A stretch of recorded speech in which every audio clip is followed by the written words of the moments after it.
I'm going to talk about both of our passages today. I'm going to start with Isaiah because we need to have Isaiah down before we can truly understand what Matthew is doing. So let's go back to the Isaiah story, chapter 7. In Isaiah chapter 7, Isaiah has come to King Ahaz. King Ahaz is the king of the southern kingdom, the kingdom of Judah. He is the king of Judah. The northern kingdom, and I do not recall the guy's name, the king of the northern kingdom, it's lost. It's in Scripture, but it's not important. But there was a king in the northern kingdom, and just to confuse you, the northern kingdom has three names. And the name that we have in today's passage, it's Ephraim. But it also has Israel, is one of the names. The northern kingdom was known as Israel, and the southern was known as Judah. The northern kingdom was also known as Ephraim, with the capital city of Samaria. The whole region was also known as Samaria at one time, with the capital city of Samaria. Just so you know, and just so you can be confused about that, the area had three names. So, the king of the northern kingdom, Ephraim, the king of the Ephraim kingdom, and the king of Syria, the Assyrians, which today would be where Syria is, but they were the Assyrians at that time. And that was another empire. And the kingdom of Assyria, the empire of Assyria, and the northern kingdom of Ephraim, or the northern kingdom of Israel, had kind of worked an alliance out. And they were going to take out the king of Judah and replace them with their own person. Well, they attempted that, and it failed. And so the southern kingdom now is looking at the northern kingdom, at their alliance together, and Ahaz is looking for a way out of this situation, because he's got two armies that are coming against him. Although they defeated him the first time, they're coming back. And he knows this, and he's looking for alliance. He's looking for friendship with somebody around him. And he actually looks to the wrong people. Well, this is where Isaiah comes in and starts speaking to Ahaz. And the first thing Isaiah says to Ahaz, speaking for God, says, ask me for something. Let me prove this to you. Let me show you a sign. And Ahaz, in his piety, his false piety, he looks to Deuteronomy and says, do not put the Lord their God to the test.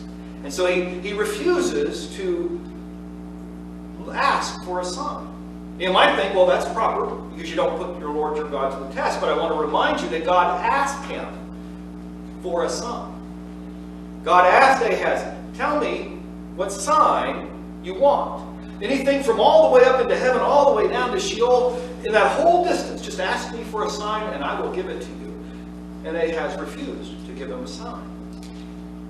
So the first lesson that this teaches us is that when God asks you to ask for a sign, he's not asking you to violate that do not test me rule. What he's doing is saying, I want to give you a sign. I want to prove to you my power.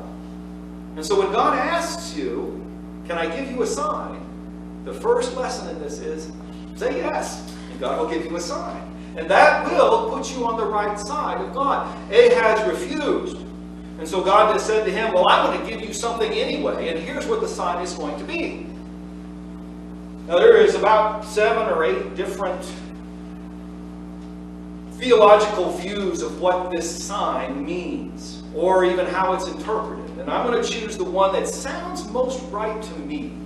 And the one that sounds most right to me is that Ahaz's wife, one of the queens, one of them, he had several wives, but one of his queens was pregnant and was getting ready to have a child.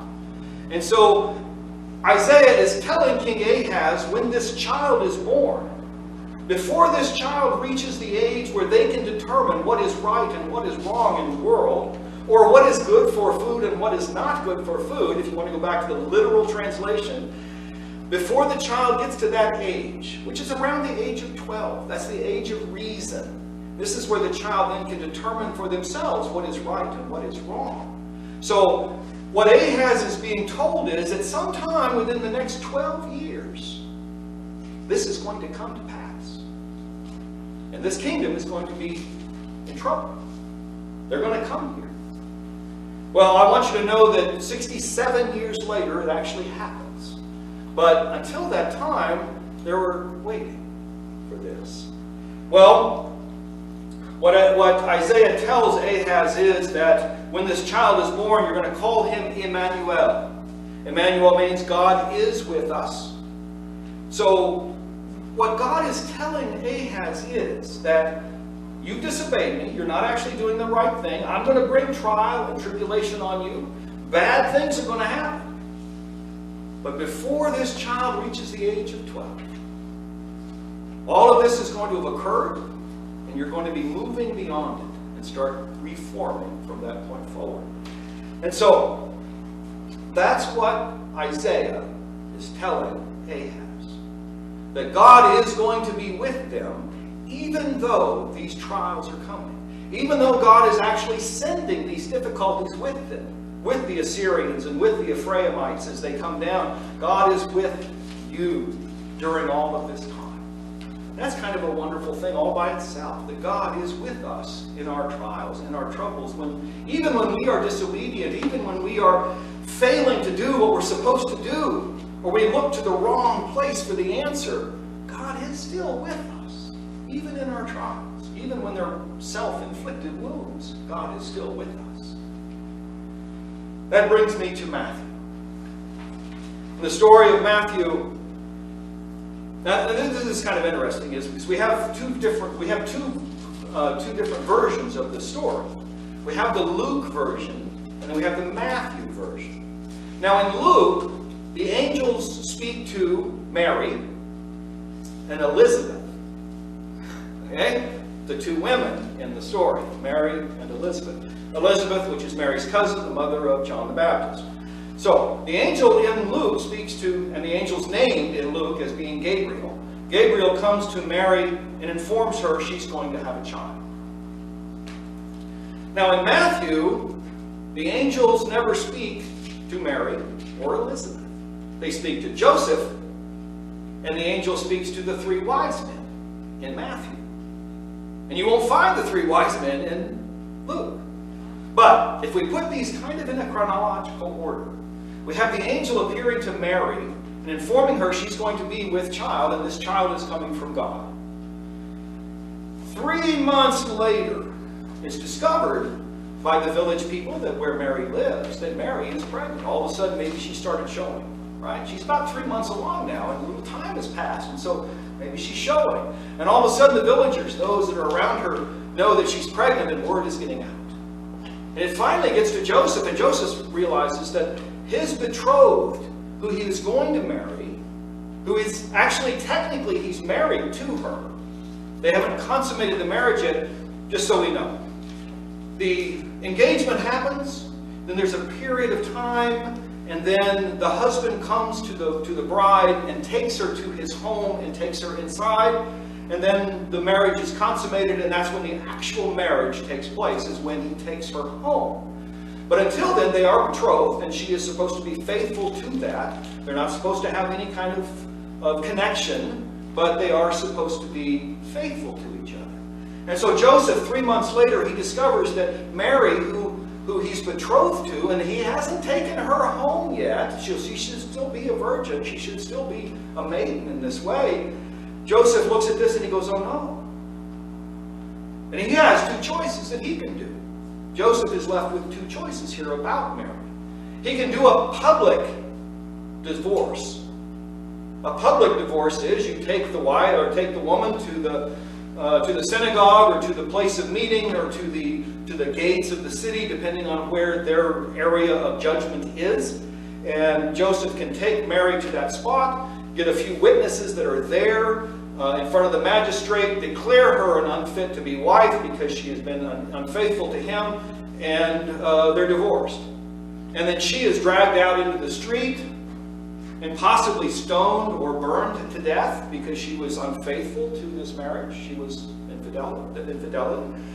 And that is a stoning offense or a burning offense in the Hebrew world or in the Jewish world of that day. So that's one of the two choices Joseph had.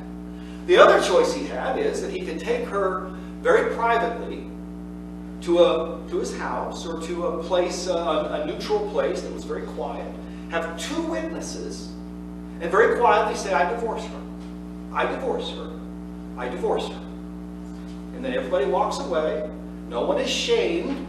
Mary has to go back to her household, her family's household, and that's where she'll live the rest of her life with this unwanted or this child.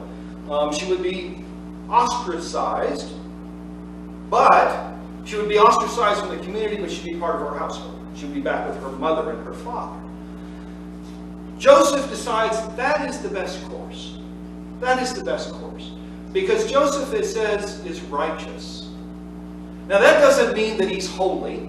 That doesn't mean that he follows all of the rules or all of the laws or anything like this. What it does mean is that he has a right relationship with God. And we find out, as we read through this, the word righteous in this sense here, the Greek word, is also translated as kind. That he was a kind-hearted person. He was a man who looked at the world in a very kind way. He never looked at it harshly or at other people harshly. He was a very kind-hearted person. He was the kind of guy that would see a stray dog on the road and try to help it. You know, that kind of guy. That's the kind of fellow he was. He was a kind person. The angel appears to him now, so he's made the decision. I'm going to quietly divorce her. That way there's no public shaming, there's no stoning going to happen. She'll just go away and that'll be the end of it, and I'll find another wife and we'll move on. That's what he decides to do. And that's when the angel appears to him. Tells him, I don't want you to be afraid to marry Mary. I don't want you to be worried about that. Because what she bears comes from God. The child that she has inside of her comes from God. And you're going to name this child Jesus once it's born. You're going to marry her, and then the child is born, and you're going to name it Jesus. Which means God saves. Now I want you to know that Jesus is the Greek, and I've told this before, but I want you to say it again. Jesus is the Greek translation of the name. The Hebrew word, the Hebrew name is actually Yeshua, which means God saves. Yah is a short for Yahweh, or Yah, and Shua, which means saves. So Yahshua, God saves. So you're going to name him God saves. And then there's this quote from Isaiah that a child will be born and you will name it Emmanuel. Straight out of Isaiah, pulling that whole scene of conflict coming, of people coming to oppress Jerusalem, coming to oppress Judah. That whole scene is now played out with, and you will call him Emmanuel. Emmanuel means God is with us.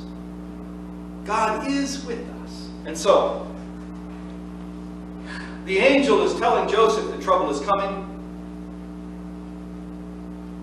And you need to name this child God is with us. Because as this trial comes, as these difficulties come, God will be with you. God is with you through all of your trials, through all of these difficulties. I think I want to focus back on Joseph just a little bit. We don't talk much about Joseph. Joseph is kind of a quiet character in our story. In fact, as we move through the story, he just suddenly just disappears. He's so quiet in the story that he just eventually just vanishes from the story.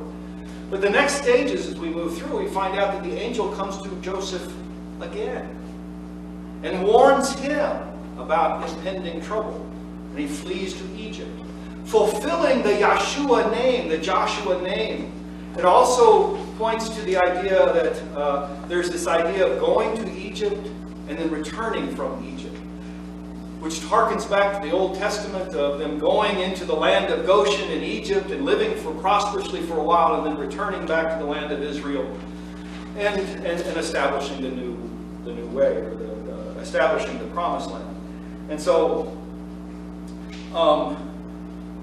that's what Matthew is presenting, and I want us to again focus a little bit on Joseph and the kindness of Joseph. You struggle hard to be kind sometimes. Sometimes life doesn't make it easy to be kind.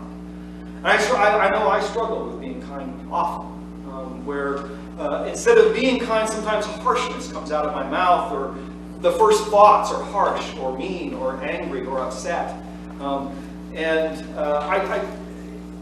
It's difficult sometimes, as we are just simply human beings living in this world, to be kind on occasion. But I look at Joseph and I go, this is a kind man. This is a man who, no matter what badness faced him, no matter what difficulties faced him, he looked at them, he dealt with them in a kind and generous way, in a gentle way. He moves his family to Egypt. He protects his family. He's a protector. And he leads his family where they need to go to stay out of trouble. And so I really kind of admire Joseph in his ability to overlook things and to listen to God when God speaks to him, so that he can overlook these things that maybe not have been good in his life. But again, he's kind enough and he listens to God. And so I encourage you, as you go through your life, as you go about your business, to sometimes remember Joseph and the kindness of Joseph in overlooking what he needed to overlook in order to live a good and healthy life. And so, that is my word for you today. Amen.